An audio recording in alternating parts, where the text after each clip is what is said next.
Olá, boa noite a todos, todas e todes. Eu sou Carlos Orfan e esse é o canal do Sejus.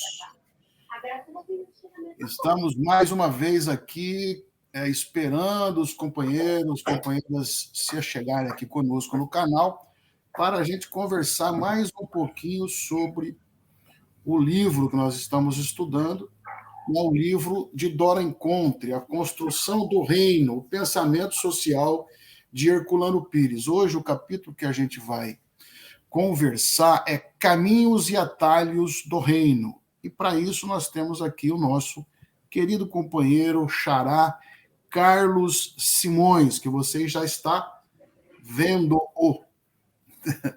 na telinha.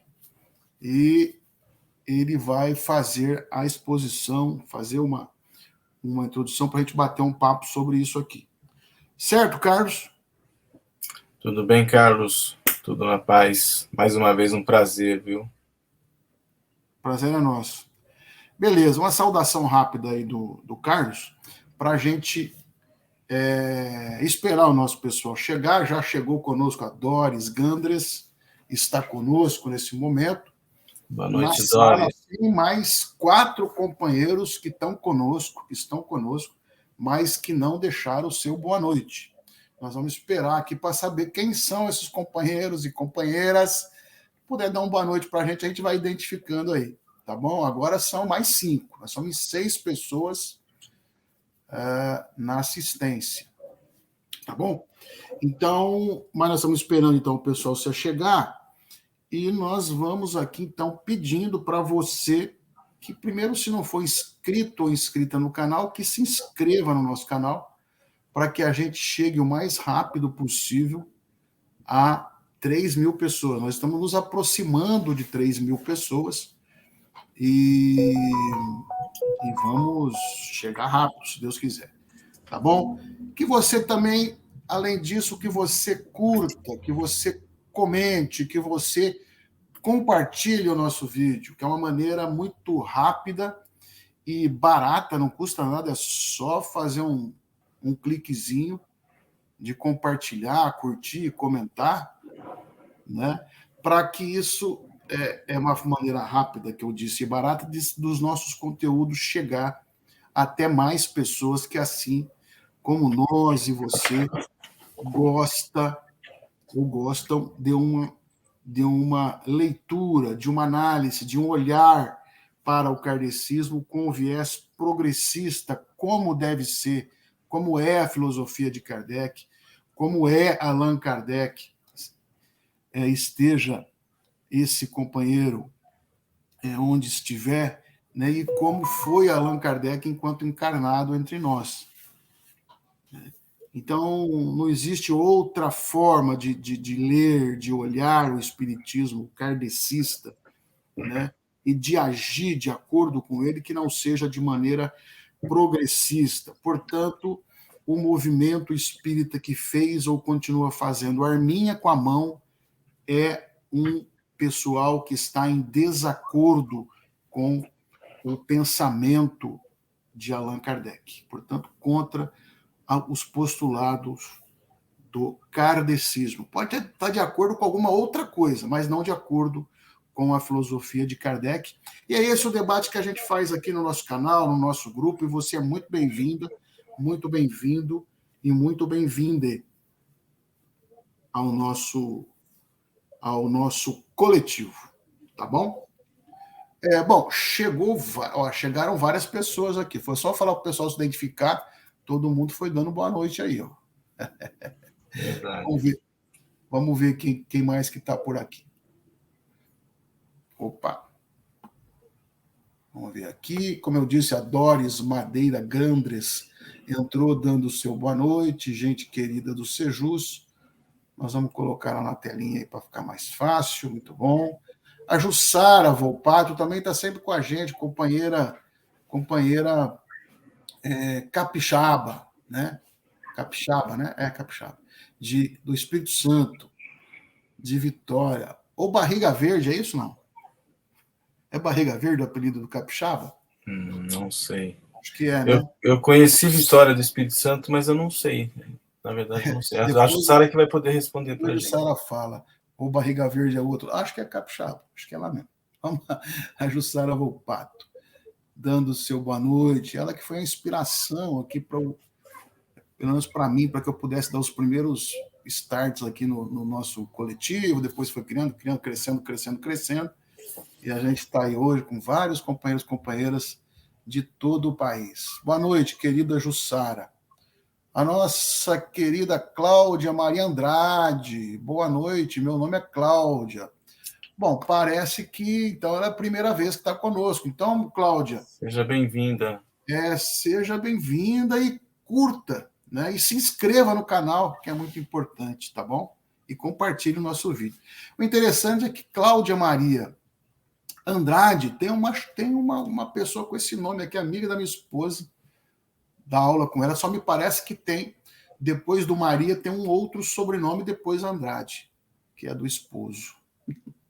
Xará. Beleza, vamos lá.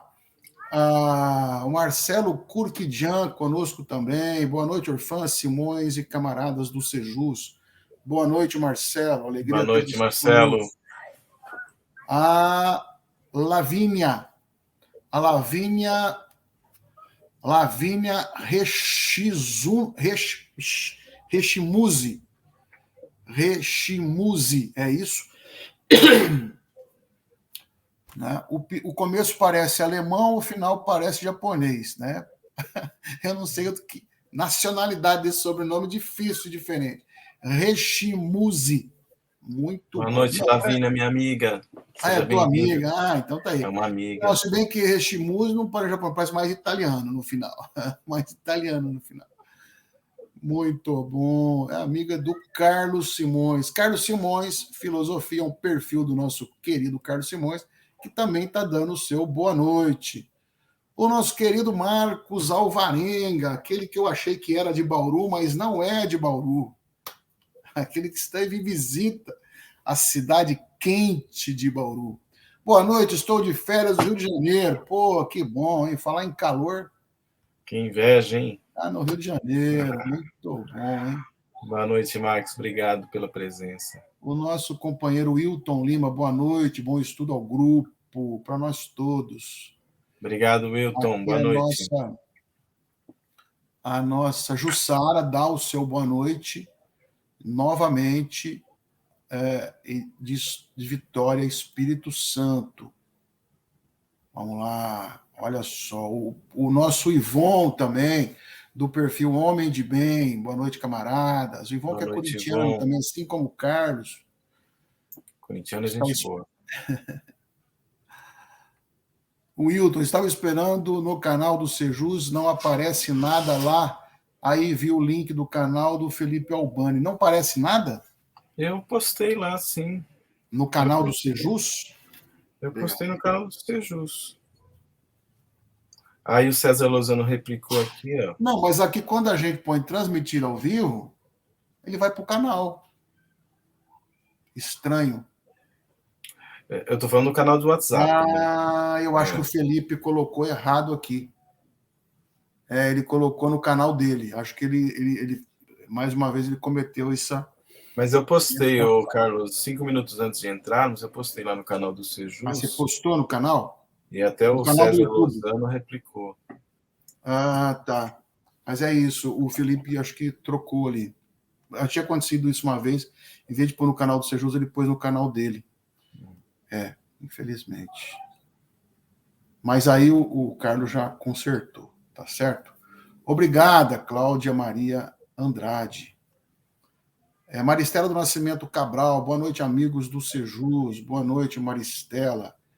A nossa Iara Consolini também já esteve conosco algumas vezes. Boa noite, Maristela. Boa noite, Iara. A Iara, né? Dando o seu boa noite a todos. A Maristela, não recebi notificação da live pelo YouTube. Então teve uns contratempos no início, mas segundo o Carlos já está corrigido.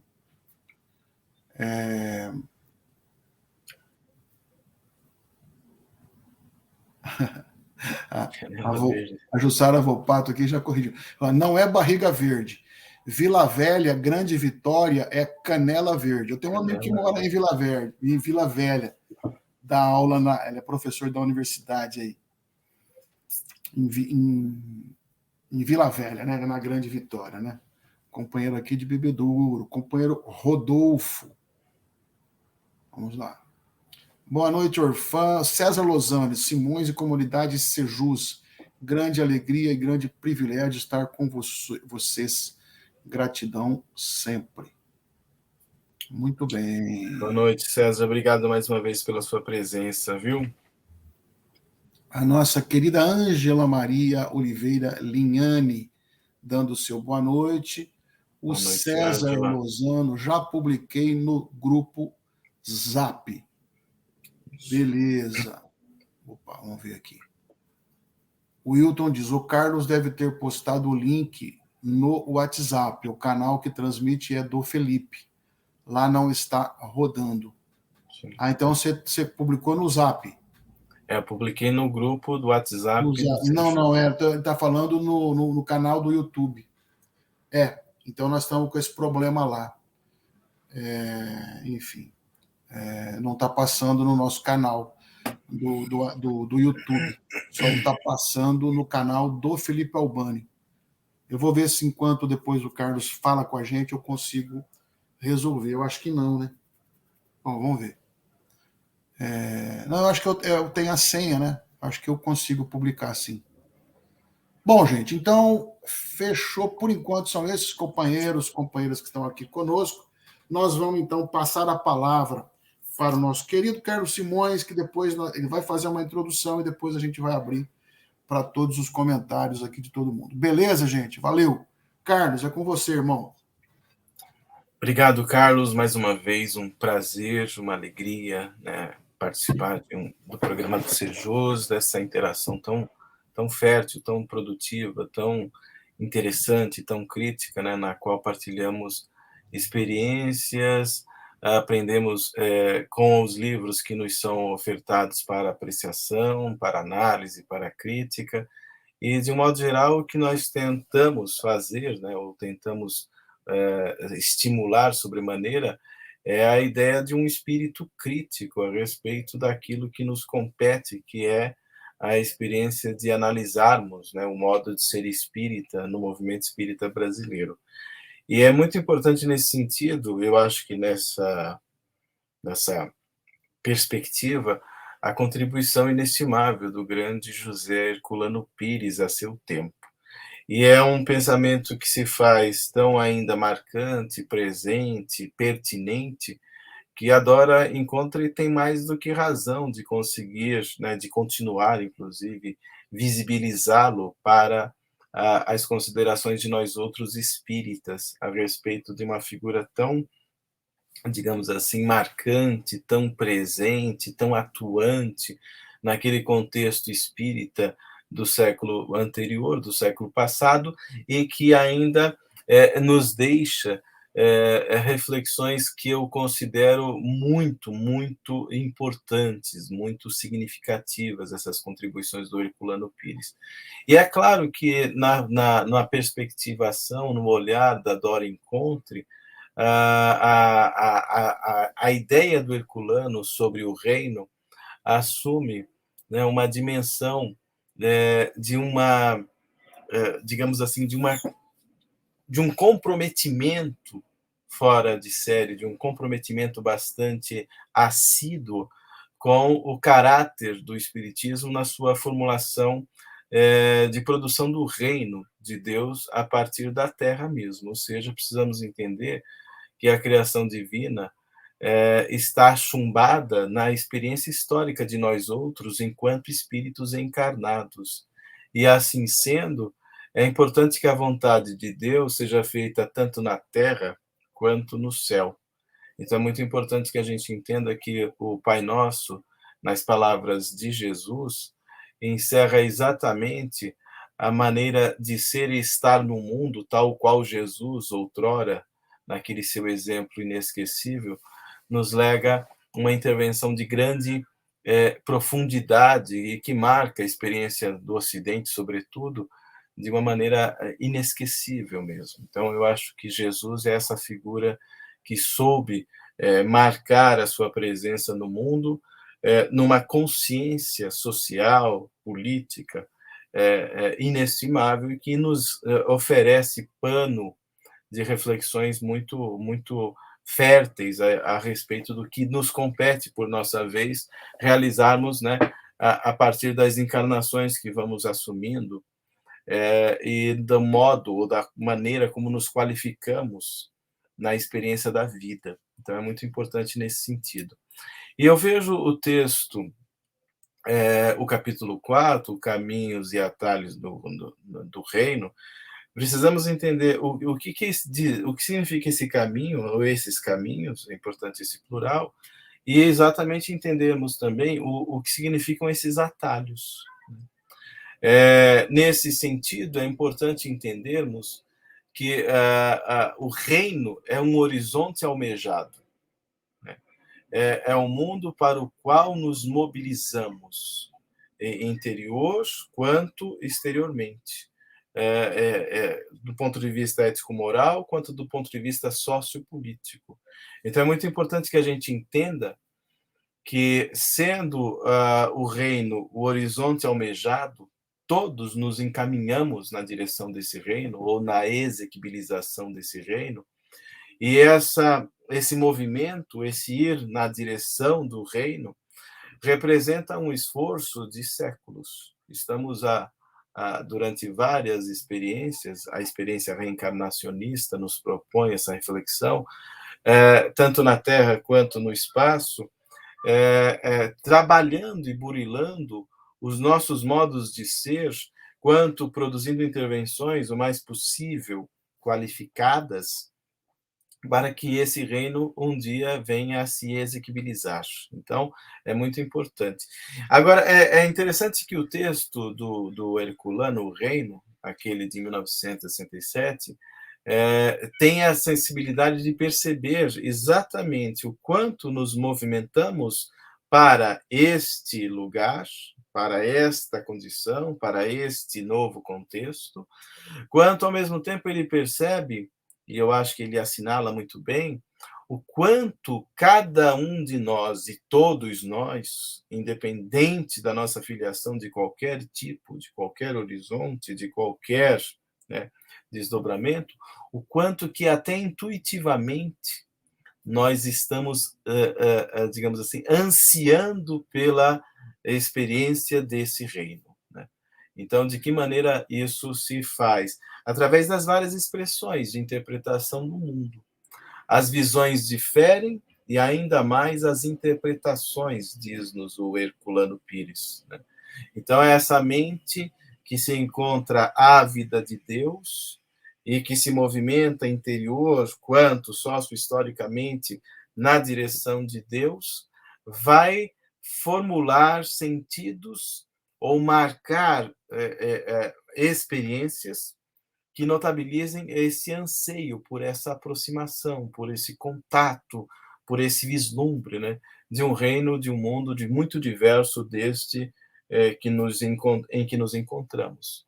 Então, é muito importante entender que estamos todos atravessados por essa atração, né, em relação a esse reino ansiado, né? E agora, o que vai acontecer? É importante entender que, como cada qual interpreta a seu modo esse vislumbre e esse anseio, e isso vai dar o sentido dos caminhos quanto dos atalhos, a depender da maneira como nos expressamos a partir dessa movimentação. A Dora nos fala das deformações, né, com que as massas são também atravessadas por esse anseio, e, nesse sentido, através de uma visão obliterada, são levadas, às vezes, por equívocos, por, né, tropeços vários, a um projeto totalitário, um projeto de poder, em que encontraremos muito mais uma exacerbação do egoísmo, ou das nossas paixões mais, digamos assim, enviesadas deturpadoras, perturbadoras, isso faz com que, não obstante ansiemos, né, por esse reino, nós também produzimos pedras de tropeço, desvios, atalhos, caminhos, às vezes, que pelo equívoco se transformam em experiências tortuosas. Então, é muito importante que a gente entenda qual é a lente de que nos ocupamos na busca por este mundo diverso, por este mundo diferente, né? De qual é a consciência que estamos produzindo enquanto reflexões estimulantes, enquanto promoção mesmo da nossa interioridade na direção de um mundo melhor, para que esse mundo realmente se faça acessível e pleno na direção de todos, sem amarras, sem exclusões, sem vinditas, sem disputas esterilizantes, quanto a violentas que fazem com que os seres humanos como que impeçam a marcha de um processo que seria desejável na direção de todos indistintamente. Então, o reino, estando presente em tudo, né, ao mesmo tempo se faz ausente enquanto um horizonte também de expectativas. Então, de que maneira nós estamos nos criando essa linha tensa de aproximação e distância em relação à experiência deste mundo melhor? O próprio Herculano nos fala, está tão próximo e, ao mesmo tempo, tão distante. Então, vamos tentar pensar, e pensar que é um sentido de convite, para que cada um se situe na maneira de responder para si, para o horizonte da sua própria consciência, quais as forças, quais as potencialidades que estamos mobilizando para a realização de um mundo melhor, por dentro quanto por fora. De que maneira nós estamos realizando esse movimento de amar a Deus e ao próximo, de que maneira estamos realizando a experiência de um amor desinteressado, né, em que todos aqueles seres humanos e não humanos estejam implicados nos nossos horizontes de apreciação e de ação propriamente. Então é muito importante que a gente entenda isso. E é nesse sentido que a Dora nos faz pensar, né, em reflexões que remetem, né, a esse caminho a ser perseguido, né? Então, nós não podemos pensar em construir o reino com as ferramentas da vindita, da perturbação, da violência, do ódio, da mentira, já que a nossa meta é exatamente o contrário disso. É a meta da paz, é a meta da fraternidade. Para tanto, a Dora faz uso do exemplo também inesquecível da figura ímpar do Mahatma Gandhi, né? O grande Mahatma Gandhi, que soube, a seu tempo, enfrentar o poderio britânico através de uma atuação política, fundamentalmente política, em que o exemplo da paz se fez profundamente afirmativo, né? O Gandhi, que se inspirara no Sermão da Montanha, que se inspirara no Bhagavad Gita, na relação que ele tinha com o Tolstói, como bem assinala a Dora Encontre, de que maneira esse ativismo político exercido pela figura do Mahatma estava ali exemplificado sobremaneira, sobretudo pelo desejo de não poder. Ou seja, é um ativismo político descolado do desejo de poder e sem qualquer manifestação fanática de violência. Era um pacifista, né? E é nesse sentido que a gente precisa entender de que maneira o Herculano também se faz uma voz que se sente mobilizada por esses mesmos exemplos, né? Então, é importante que o reino que o Herculano nos apresenta é uma consciência do mundo desejoso de um mundo diverso do que agora do que agora encontramos. Então, é uma consciência pacifista, mas que tem uma consciência da realidade do mundo. Só que é uma realidade do mundo que se faz à margem dos processos agressivos, violentos, competitivos, exploradores, em que a lógica empedernida de um capitalismo voraz tem exemplificado de uma maneira tão perturbadora. Então, é exatamente isso. Então, desconhecer, né, conhecer, aliás, a realidade do mundo não equivale a ter uma consciência descolada da experiência sociohistórica, descolada da experiência política. Então, é um ativismo político, só que pelas vias da fraternidade, pelas vias da paz. Então, o herculano, nesse prisma, ele referenda essa mesma base de atuação. Então, nesse sentido, o herculano faz questão de marcar uma posição intelectual avessa à competição capitalista, à exploração do homem pelo homem, à apropriação indébita dos bens que deveriam ser partilhados e que fossem, né, colocados em sentido de comunidade, portanto, temos aí um herculano anticapitalista, de uma consciência comunitária, de uma perspectivação socialista, como inclusive ele já chegou a falar por mais de uma vez, né? Ele fala de socialismo cristão, né?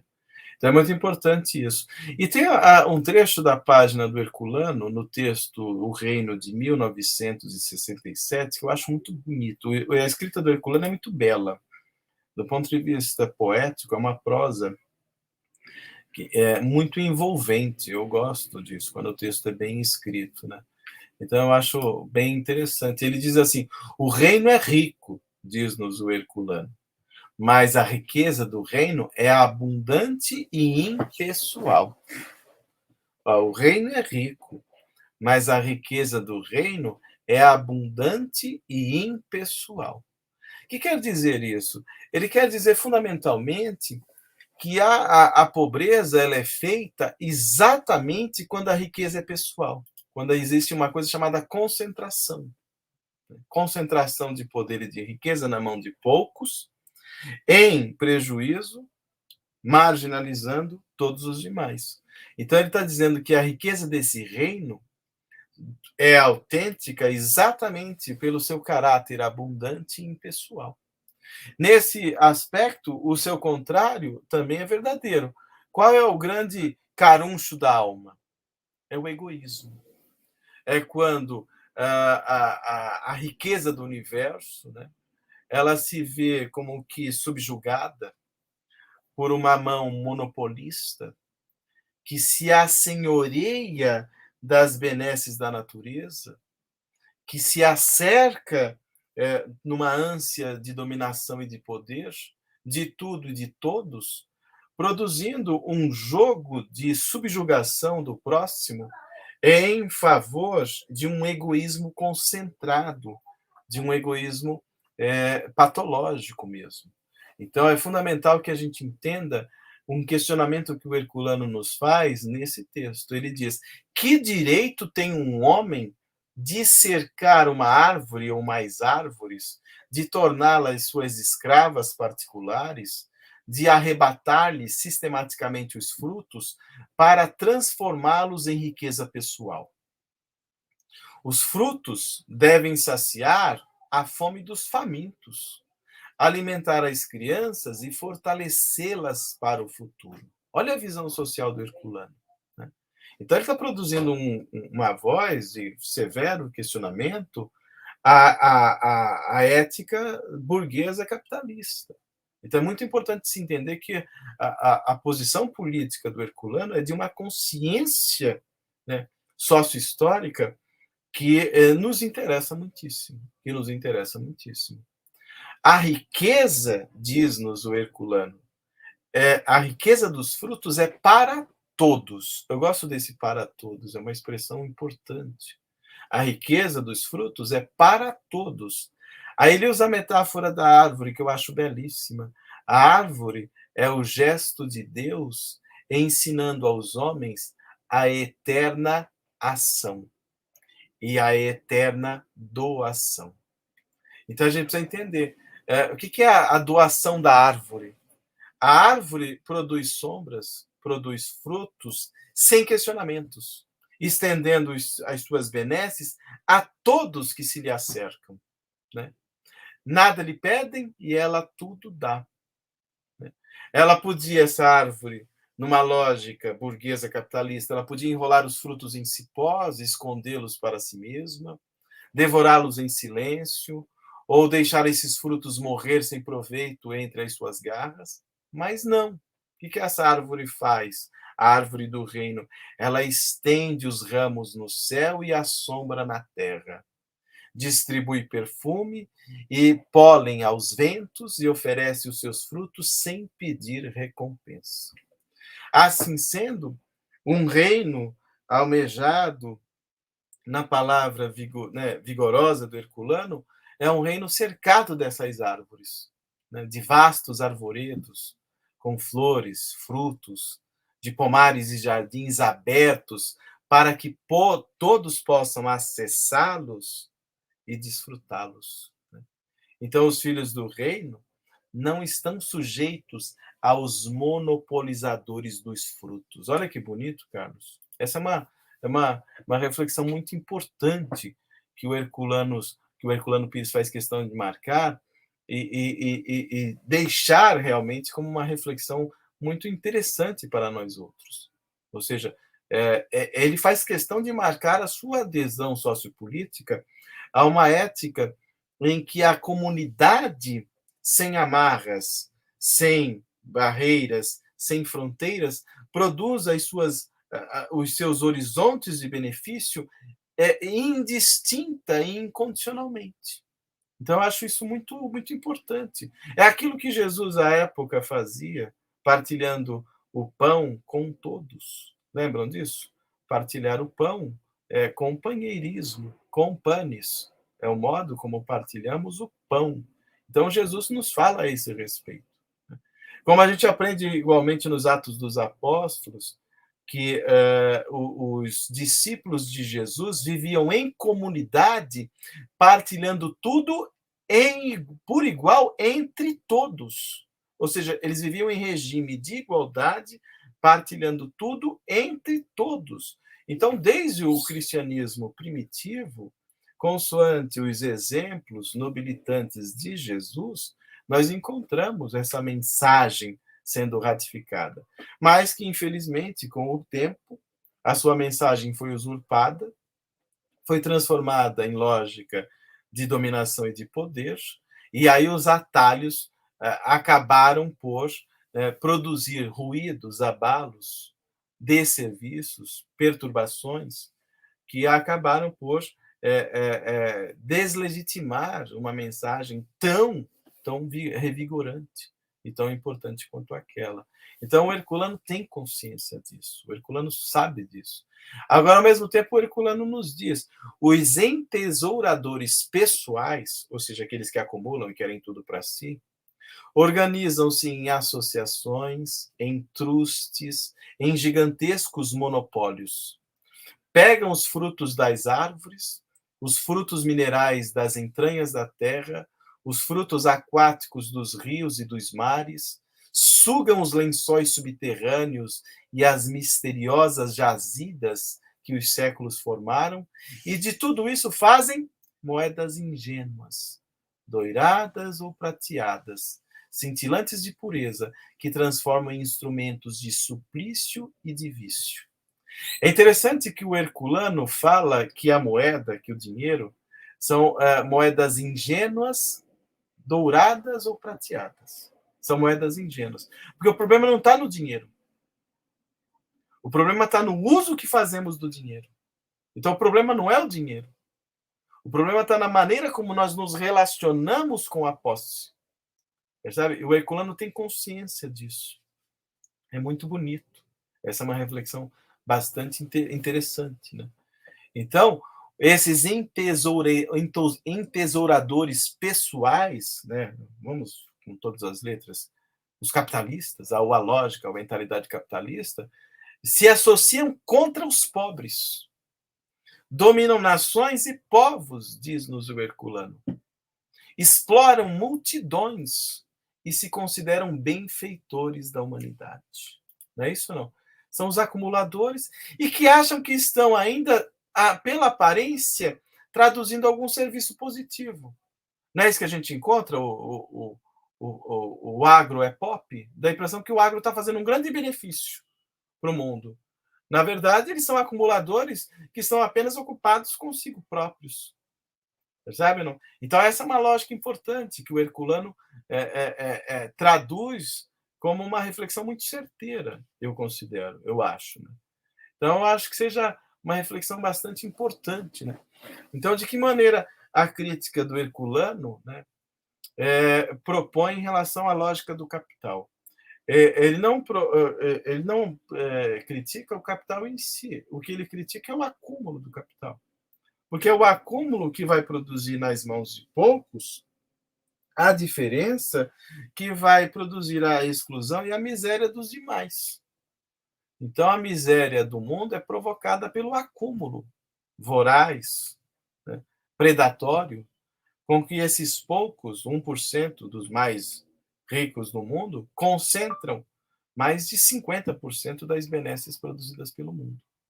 Então, esse entesouramento é absolutamente patológica, é perturbadora de se pensar mesmo. Né?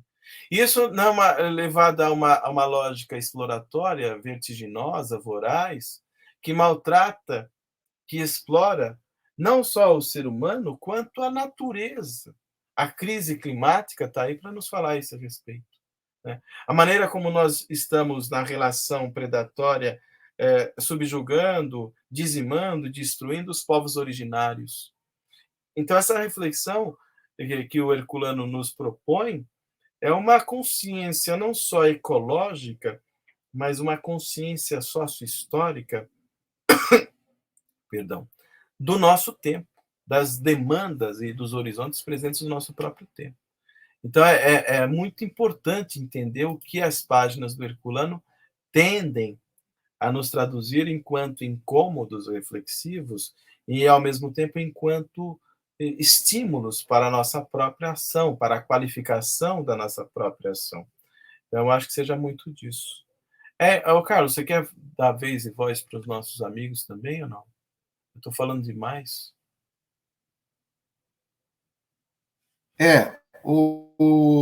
Pode ser. Bom, agora o Felipe, eu acabei conseguindo falar com ele aqui, e ele já colocou no canal do Sejus, ele falou que precisa prestar mais atenção, pediu desculpas. Eu falei para ele que nada disso, que ele faz muito em todas as atividades que ele tem lá, e que às vezes é assim mesmo, né? Enfim. Mas já está no canal do Sejus o nosso programa. Tá bom? Companheiro, é o seguinte, eu coloquei todos os comentários aqui na tela, todo mundo viu, você deve ter visto pelo menos rapidamente. Não tem nada, nenhuma questão colocada e tal. Só apareceu agora duas questões, né?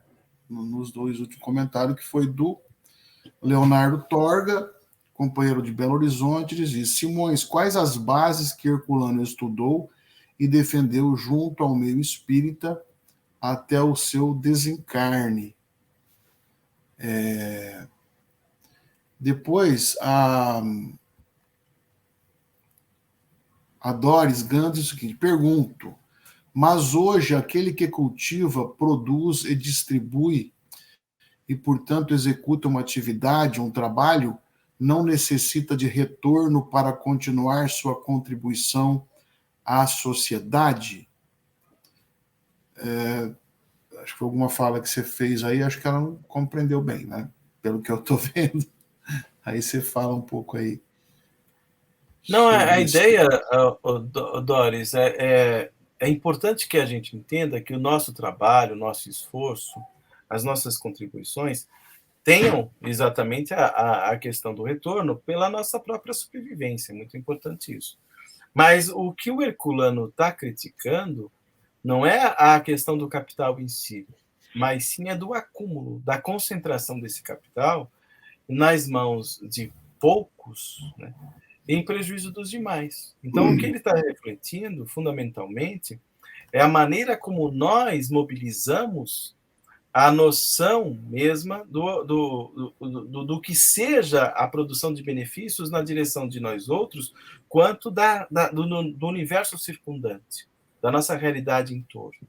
De que maneira o nosso trabalho ela produz modificação no meio, e modificações estimuladoras, promotoras da dignidade humana, do sentido afirmativo da construção de um ser humano que seja protagonista da sua própria existência e consciente daquilo que está, né, implicado nos seus processos de permuta e de convivência interpessoal.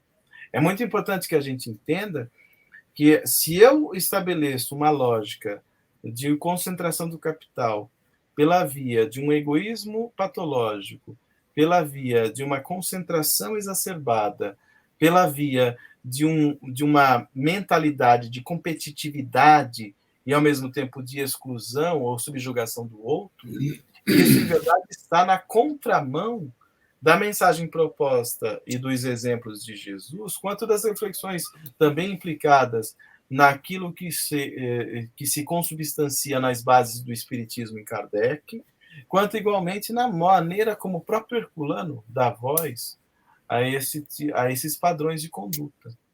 Então, a construção de um reino é a construção de um reino que se traduza em benefício de todos indistintamente, em que os interesses particulares não suplantem o horizonte das necessidades materiais dos seres humanos indistintamente implicados no processo. Então, é muito importante que a gente entenda que o Herculano Pires ele está dando-nos a reflexão a respeito dessa consciência social e política. Então, ele está propondo esse tipo de incômodo, que venhamos a pensar. De que maneira eu quero saúde para mim, mas eu quero saúde pública para todos, indistintamente. Eu quero acessar uma boa educação, mas eu quero que esse acesso também seja plausível para todos aqueles que também se coloquem nessa mesma direção. Eu tenho de pensar que num lugar ou num ambiente em que encontremos pessoas padecendo fome, essa sociedade está atravessando problemas muito sérios e muito graves. Uma sociedade onde haja quem passe fome, ela está bem distanciada das lições de Jesus. Os espíritos lá em Kardec nos fala isso. Numa sociedade em que encontremos pessoas em situação de miserabilidade, de fome, isso significa uma sociedade em que a mensagem de Jesus está ausente. Então, a gente precisa fundamentalmente entender isso. Nós precisamos cultivar, produzir e distribuir, não apenas pensando no próprio sujeito, né, no seu particularismo. Nós precisamos cultivar, produzir e distribuir na direção de todos que estejam no nosso horizonte de atuação. Porque é isso que, em verdade, propõe o amar ao próximo. O amar ao próximo é ir em direção à necessidade do meu próximo. É tentar atendê-lo, oferecendo-lhe tudo o que eu gostaria que me fosse oferecido em situação, né, de equivalência. Então, amar ao próximo como a si mesmo, consoante a mensagem de Jesus, né, é fazer ao outro tudo o que eu gostaria que o outro, por sua vez, me fizesse. Então, se todos se mobilizassem pela lógica da concentração, esse mundo de competitividade é absolutamente uma experiência estéril e doentia. É uma experiência muito doentia. Fale, Carlos. Eu lembrei você falou como é que fala? Da metáfora da árvore, E exatamente a pergunta da Doris, quer dizer, vai de encontro a isso. Esse agricultor que ela está falando que planta, vende o seu trabalho, ele está fazendo exatamente isso, ele está ocupando um pedacinho do todo, né? Que tem que ser para todo. Então, esse pedacinho que ele está ocupando é um frutinho da árvore que está ali para todos, né? Então, o todo, o coletivo aí, é a terra, né? Então, esse agricultor que ela está falando, como todos os outros, tem direito à terra e, lógico, plantar, colher e negociar o seu produto, porque vai beneficiar a todos, inclusive alimento da mesa das pessoas, né? Então, essa questão da árvore parece que está bem colocado comparado à árvore, à terra, né? Toda essa imensidão de terra que Deus deixou para todos, né? Obviamente que aí vão ser todos que têm. Quem vai trabalhar é quem tem aptidão, claro, né? Quem não tem que trabalhar outra coisa vai comer os benefícios que a terra dá, né? Se alimentar plantado por um companheiro que é um agricultor e tal, etc. Né? O que não dá é para alguém arrancar a árvore e ficar só inteirinha para ele, né? É importante dizer, Carlos, parece que a metáfora que é isso. É importante dizer que essa reflexão que o Herculano está propondo, ela remonta, inclusive, à época de Jesus. Quando você vai lá no Ato dos Apóstolos, né? Quando você vai lá no Ato dos Apóstolos, o que nós encontramos? Atos dos Apóstolos, capítulo 2, versículos 42 a 44. E aí que está dito lá: e perseveravam na doutrina dos apóstolos, e na comunhão, e no partir do pão, e nas orações. E em toda a alma havia temor, e muitas maravilhas e sinais se faziam pelos apóstolos. E aí diz o versículo 44: e todos os que criam estavam juntos, e tinham tudo em comum. Ou seja, eles partilhavam coletivamente tudo. Tudo bem? Eles partilhavam. Lá na segunda carta aos Coríntios, capítulo 8, versículos 11 a 13, no versículo 13, o Paulo diz: nosso desejo não é que os outros sejam aliviados enquanto vocês são sobrecarregados, mas que haja igualdade. Olha o que o Paulo está dizendo. Ó. Nosso desejo não é que outros sejam aliviados enquanto vocês são sobrecarregados.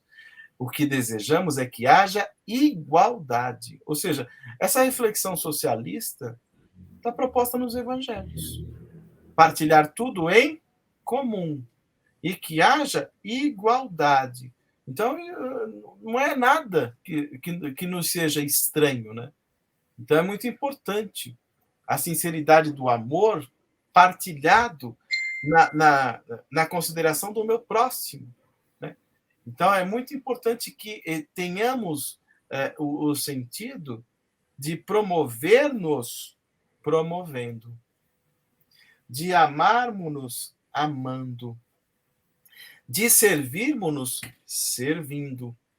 Então, é muito importante que a gente entenda que o que está proposto no pensamento do Herculano está validado, consubstanciado, na mensagem inesquecível de Jesus, daquele cristianismo primitivo. E que é importante que a gente entenda que esse reino pode se exequibilizar na maneira como nós estabelecemos os laços autênticos da fraternidade. Esses laços autênticos da justiça social, né? Nos laços autênticos da consideração do outro, independente de quem seja esse outro, todos estejamos assistidos e sejamos assistidos nas nossas necessidades substanciais, basilares mesmo. Então, é muito importante se entender isso. Então, quando a gente vai estudar a palavra do Herculano, ele remonta essa tradição mais longínqua, né? Então, ele nos fala, né, de um comunismo espiritualista, ele nos fala de um socialismo, como o Leon Denis também falou, né, a esse respeito. E é muito interessante que o caráter pacifista de que se encerra essa mensagem, de que se faz.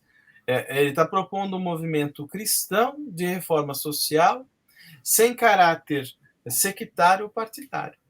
Então, ele quer exatamente a ideia de uma atuação política sem amarras, na produção de benefícios sem condicionamentos ou condicionantes e sem distinções.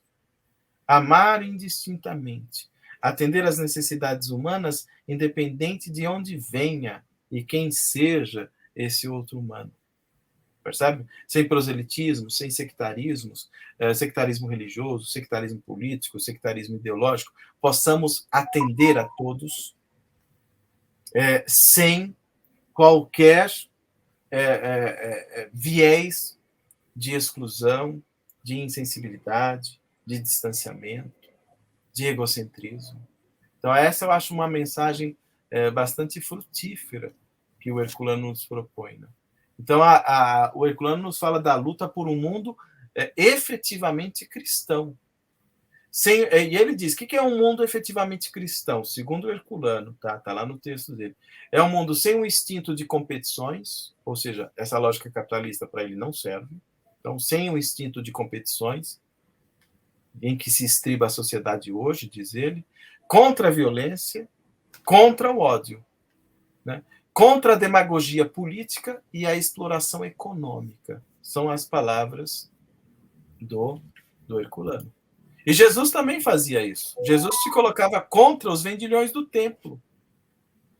Né? Ele faz questão de falar que é mais fácil um camelo passar pelo buraco de uma agulha do que um rico entrar no reino dos céus. A conversa de Jesus é política. A conversa de Jesus não foi uma conversa religiosa. Foi uma conversa fundamentalmente política.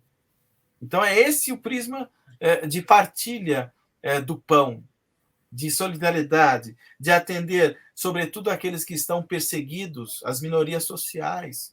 Jesus estava onde? Estava ao lado dos perseguidos e desvalidos de toda sorte. Então, é esse o lugar de uma mensagem que eu considero dignificante e libertadora. É esse o sentido que o Herculano propõe que recuperemos. É esse sentido de um reino, sabe, sem atavismos, sem particularismos. É um mundo de solidariedade plena. É um mundo em que estejamos todos contemplados pelos benefícios que a Terra oferece. Então, essa consciência da conversa do Herculano que nos faz pensar um reino na Terra para todos. O projeto de Jesus é o reino na Terra para todos. E, nesse sentido, o Herculano, validado no seu pacifismo, contra a violência, contra o ódio, contra os sectarismos ideológicos, religiosos e políticos, ele está propondo um horizonte em que nós estamos nos candidatando, amadurecendo no tempo, à experiência de alcance, de vislumbre desse reino, e que possamos um dia, né, fazê-lo efetivo entre nós. Só que, para que isso venha a acontecer, o Herculano tem uma consciência. Ele está propondo o quê? Ele está propondo que encaremos, fundamentalmente, dois impasses. Quais os impasses que ele está propondo? Ele está dizendo assim, um deles é de que a visão espírita, a visão, né, do Herculano é uma visão espírita, só se faz coerente com a ideia da reencarnação. Então, ele está propondo a ideia de reencarnação. Por quê? Se a gente supõe que precisamos realizar a experiência do reino na Terra, né, se precisamos vislumbrar a possibilidade de efetivação desse reino para todos, através dos tempos, a gente precisa entender que vamos fazê-lo nesse corpo presente quanto em corpos futuros. Então, a nossa contribuição de hoje já encementa as bases de um horizonte que também estaremos participando mais adiante. E que deixaremos legado para outros que nos, né, que vêm após nós, né, que nos sucedem. Então, é muito importante que a gente entenda que, na perspectivação espírita, a perspectivação reencarnacionista, a gente entenda fundamentalmente que o reino de Deus e o reino de Deus na terra ou no plano, né, do espírito, esse reino de Deus vai contemplar a tudo e a todos. Por que é importante pensar a tudo e a todos? O Herculano diz, né, a esse respeito. A pressa em se consertar as injustiças do mundo? Sim.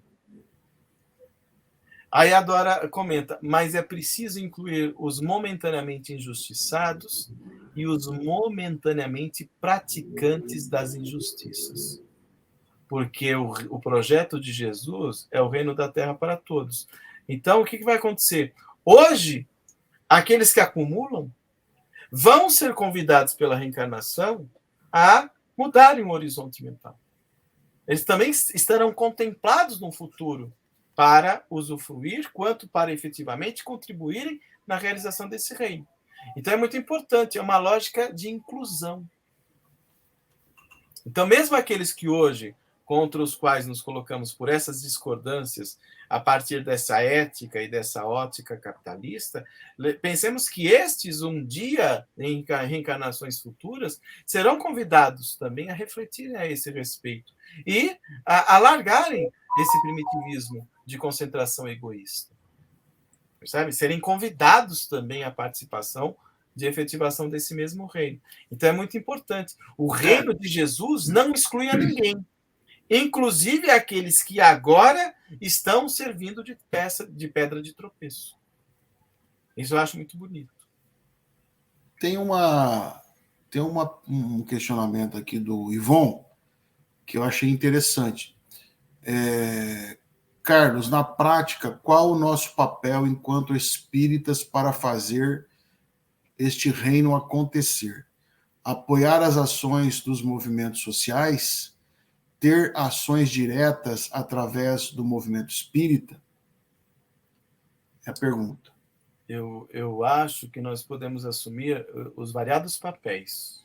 Precisamos agir no movimento espírita, na conscientização dessas lições propostas desde Jesus, referendadas aos espíritos na época de Kardec e remarteladas pela reflexão vigorosa do Herculano. Então, enquanto espíritas, precisamos produzir cada vez mais espaços para que tenhamos vez e voz, para que essa mensagem dignificadora de autonomia do sujeito viabilize uma ação mais qualificada mesmo no nosso modo, na nossa vida de relação. Então, se somos espíritas, temos contribuições a oferecer no campo espírita. Mas, para além das paredes do horizonte espírita, nós possamos assumir o nosso protagonismo enquanto cidadãos. O que quer dizer assumirmos o protagonismo de cidadania? Termos uma visão histórica não ingênua, temos uma visão social crítica, temos uma perspectivação filosófica embasada, para que, a partir desse repertório de conscientização, nós possamos colocar essa perspectivação a benefício do mundo, sem amarras, sem amarras. Então, é muito importante que a gente entenda que não podemos abrir mão ou abdicar do nosso papel político. Vivemos no movimento espírita ainda alienante e alienado. O que quer dizer? É um movimento espírita ainda de uma consciência, de uma lógica ainda esterilizante no campo da política. Você vê nas casas espíritas, é quase uma heresia você falar de política na casa espírita. Ou seja, a casa espírita viria um ambiente de alienantes e de alienados. Não, precisamos falar de política, não de política partidária. Não sou favorável que falemos de política partidária na casa espírita, mas vamos falar de consciência social, precisamos falar da necessidade do próximo, precisamos produzir essa coisa de só ficar produzindo caridade, mas não irmos à raiz da pobreza que gera famintos e necessitados, é um trabalho estéril e inócuo. Possamos torcer que um dia o mundo não precise de caridade, que se alcance um estatuto de justiça social tal em que nós não precisemos servir sopa, Se ainda estamos num mundo em que precisa servir sopa, e precisamos fazê-lo, né, numa situação de pronto-socorro é importante, né, atendermos a essa necessidade premente, mas a gente precisa desejar que criemos condições para um mundo em que não haja necessitados de sopa. Percebe, não? Que a caridade material possa desaparecer e que a fraternidade legítima permita a todos acesso a tudo o que é digno do ponto de vista humano. Então é muito importante. Então hoje o espírita, numa consciência ainda empanada, alienada, ele acha que a caridade que ele faz já está ótima. Não, ele precisa questionar como é que aquelas pessoas chegaram àquela condição. Ele precisa ir à raiz do problema, para que não haja aquelas condições, para que possamos viabilizar sentidos de políticas públicas que viabilize saúde, que viabilize educação, que viabilize alimentação, dignidade a todos os humanos, indistintamente. É por aí que a gente precisa fazer. Hein, Ivon? A gente precisa desenvolver esse tipo de consciência no meio espírita ainda tão alienado quanto o nosso. A gente precisa trabalhar nessa direção, fundamentalmente. Né? É isso.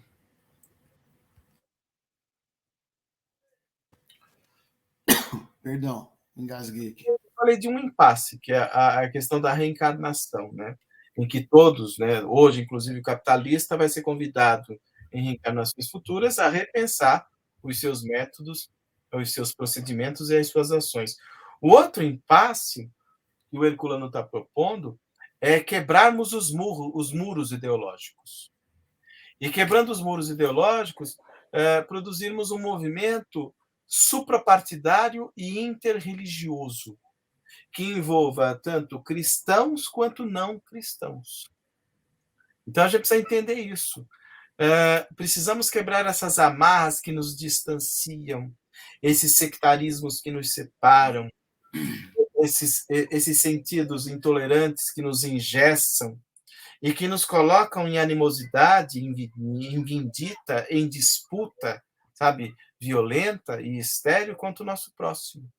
Então, amar indistintamente é considerar todos no nosso horizonte de atuação e reciprocidade. Então, mais uma vez, Jesus ele vai usar um exemplo de fraternidade. Quem que ele vai usar? Ele vai usar uma figura odiada naquele contexto judaico. Ele vai usar a figura do samaritano como um exemplo de bondade, de caridade. Então, Jesus ele conseguia mexer nesses sentidos mais atávicos e primitivos de um ser humano sectário e demonstrar, não, a exemplaridade de amor e de bondade vem de todos os lugares, de todas as pessoas. Então, a gente precisa entender que precisamos valorizar todas as imagens, todas as mensagens, melhor dizendo, nobilitantes, vindas de outras contribuições filosóficas, religiosas, né, que temos por aí. Temos luminares no budismo, no islamismo, no cristianismo, nas várias manifestações de crença quanto de não crença. Nós encontramos pessoas também luminosas no ateísmo. Então, todas essas contribuições são bem-vindas. Precisamos termos acesso e contato uns com os outros, né, para que venhamos a estabelecer um diálogo produtivo. Então, esse movimento que o Herculano nos fala, de um movimento suprapartidário e interreligioso, incluindo cristãos e não cristãos, e inclusive pensarmos quem não tenha, inclusive, nenhuma filiação religiosa.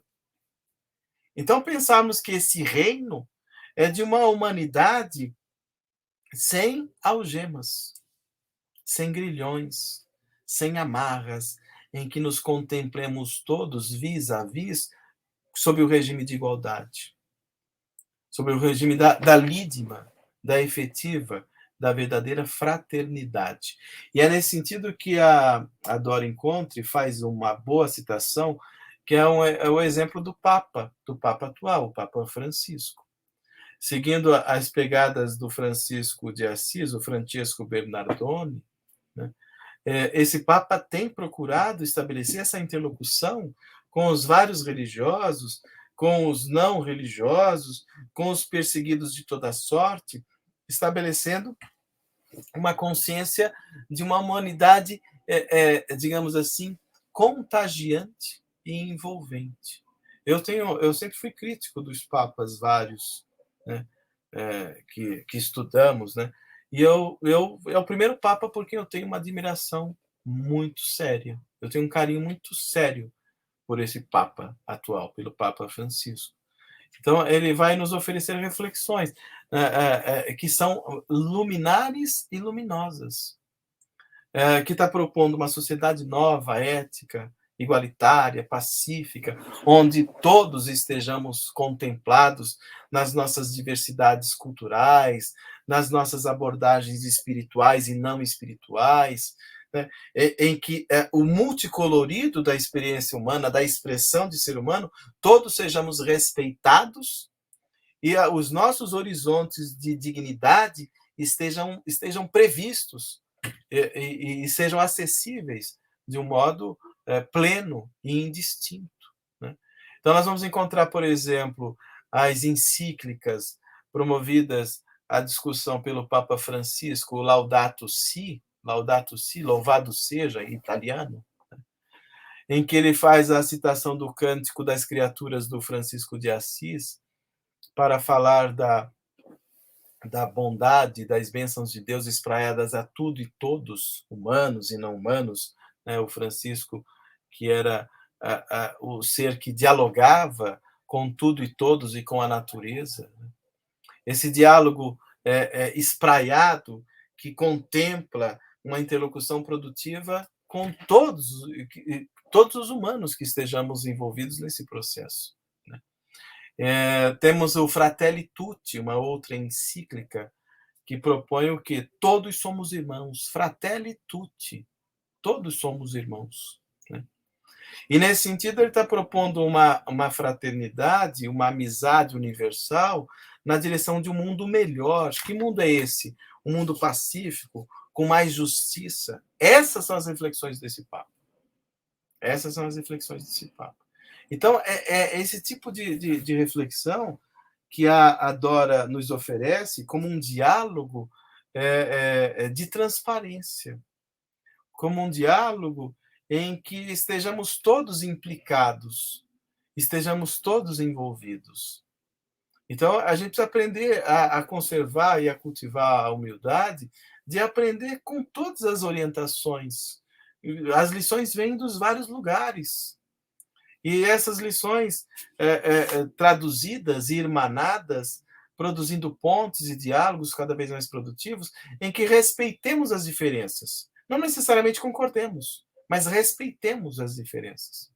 Eu, enquanto espírita, posso pensar de um modo diferente da interpretação de um católico, de um protestante, de um budista, mas todos temos o direito de preservação do nosso horizonte de crença e de pensamento. Então, é nesse sentido que precisa ser marcado, sem que nenhuma orientação ou perspectiva se sobrepare sobre as demais. Porque a ideia de um Estado laico vem daí. O que é um Estado laico? É um Estado em que todos estejamos previstos e ninguém se sobreponha. E nenhuma ideia ou orientação se sobreponha. Agora, um Estado teocrático, em que uma interpretação teológica quer dominar, catequizar, subjugar todos segundo a sua orientação, a sua ânsia de poder, o seu talante, esse mundo está sob risco e nos coloca todos sob risco. Porque estabelece um discurso totalitário, um discurso de intolerância. E quem não agir consoante aquela cartilha é mal visto, é negligenciado, é subjugado, quando não até perseguido. Então, a gente precisa entender isso. Precisamos criarmos mecanismos para que o diálogo, para que a paz, para que a tranquilidade seja o nosso horizonte de ação efetiva. Por isso que você tem toda a razão, Carlos. Não dá para se conceber espírita fazendo arminha. Ele está na contramão desse processo, dessa reflexão que a gente está propondo. A gente precisa criar modos de amarmos-nos uns aos outros e não nos armarmos uns contra os outros. Então, quem está nessa pegada de, sabe, de discurso intolerante, discurso de violência, sectarismos de ódio, vindo de religiosos que falam de Jesus na boca, mas o coração está absolutamente distante, que são os hipócritas de que Jesus nos falava. Sepulcros caiados por fora. Por fora tudo branquinho, mas por dentro podridão. Então nós vamos encontrar esses religiosos hipócritas que estão pregando intolerância, perseguição, pregando exclusão. Então homofobia, preconceito racial, essas misérias que nós esperávamos, né, já superadas, mas que não, estão aí no discurso, inclusive, dos púlpitos religiosos. Né? Então, a gente precisa realmente, digamos assim, denunciar esse estado de coisas para que essa ideia possa um dia encontrar uma transformação efetiva. Então, é muito Carlos, importante que essa reflexão esteja dada. você me permite que eu lembrei agora, vamos esperar para ver qual é a pérola que vai sair do movimento espírita aí, de alguns médios, talvez, conservadores aí, sobre o massacre do Guarujá, a chacina do Guarujá, e agora parece que em Santos também. Né? Vamos ver o que eles vão dizer, né? Porque... Eles vão propor aquela ideia punitivista de reencarnação para querer justificar a barbárie desse nosso governador fascista. Vamos ver a pérola que deve sair logo, logo, né? Como saiu do Carandiru. A nossa sorte é que depois saiu um livro do Carandiru, um livro mediúnico, alguém contando uma história, não sei se você chegou a ver. Não. Chamava, acho que Pavilhão 9, né? E que ajudou um pouco a gente fazer o debate sobre a questão do Carandiru, né? Que conta a história de alguns envolvidos que desencarnaram ali, inclusive especialmente um homossexual, se não me engano, um afetivo que a história conta, que nos ajudou a fazer um pouco do debate, mas tinha espírita aí achando que estava certo, né? Que tinha que entrar lá mesmo e matar os 111. Eu vi isso durante uma festa. Tem que ter uma festa, um tipo de uma festa junina, nessas quermesses que tem igrejas, aí na região de Guarulhos deve ter alguns, até a região de São Paulo também tem nas igrejas dos bairros. Tal. Essas quermesses, tipo de quermesse, aqui tem uma que era promovida por uma casa espírita, agora parece que acabou, mas tinha mais de 50 anos essa festa.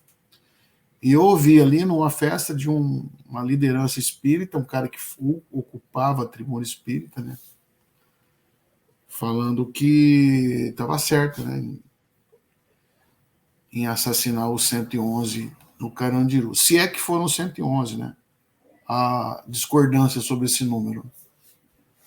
Eu fico muito triste de ver essa insensibilização de espíritas, inclusive conspurcando, né, com uma lei da natureza, com uma reencarnação proposta a partir de Allan Kardec. Então, fico muito triste de ver como isso está sendo tão, sabe, adulterado, enquanto que essa informação acaba se traduzindo um discurso de perversidade, de sadismo, de masoquismo.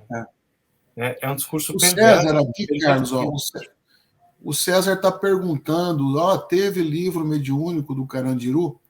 É assim, quando eu falei que foi sorte nossa, que apareceu um livro desses, que parece aos borbotões, né? E a nossa sorte é que veio para o nosso lado a argumentação, né? De envolvimentos ali que mesmo que fossem todos bandidos, não se justificava o massacre, né? A morte de nenhum deles, né? Mas para ir contra a falácia de que bandido não sei o quê, tem que matar, essas coisas, contando a história, o drama de um deles. Então tem sim, viu, César?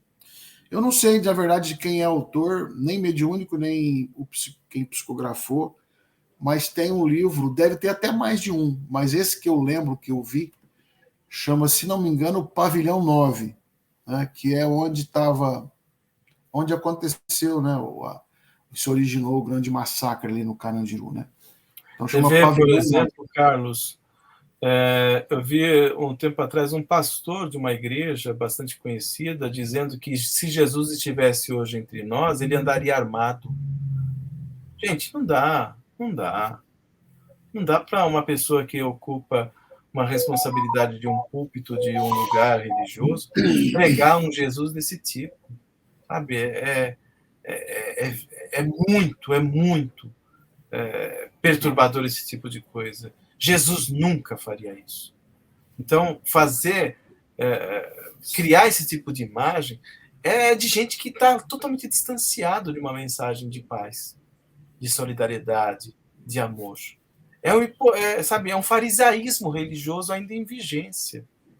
Então, é o que está acontecendo, inclusive, entre várias lideranças espíritas do nosso tempo. Vários médiuns famosos pregando de serviço, pregando ideologias rasteiras e superficiais, e que criam um séquito de adoradores totalmente invigilantes e negligentes. É uma pena. Então, a gente tem que, enquanto espíritas, denunciar também isso. Falar a respeito. Falar mesmo. Eu não tenho medo de falar, não, eu falo. Bom, meu xará, tem um pessoal que já se despediu, que está indo. Sim. Acho que nós estamos também nos despedir, né? E nos indo, já estamos com 1h20 passados de programa e precisamos encerrar. Aí eu te passo a palavra para você fazer uns comentários aí finais, a gente fechando.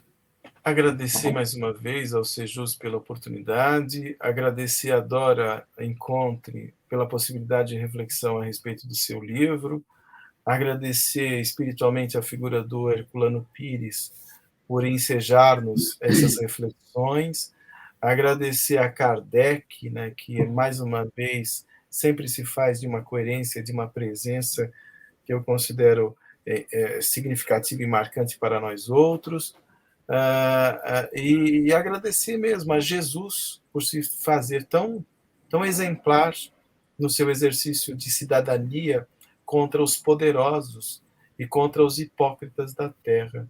Então, admiro demais essa figura política, essa figura filosófica, essa figura vigorosa que foi Jesus, e a maneira como ele soube se validar em face das injustiças e dos perseguidos do mundo.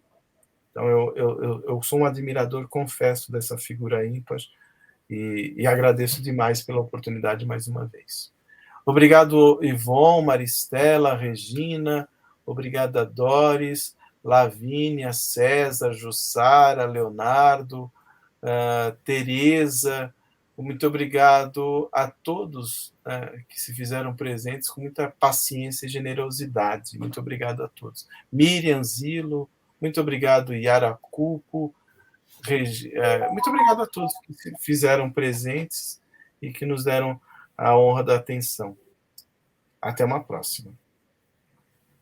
Muito bem. Aí está, então, o Homem de Bem se despedindo, a Regina já se despediu, a Maristela também, a Ângela Maria aqui também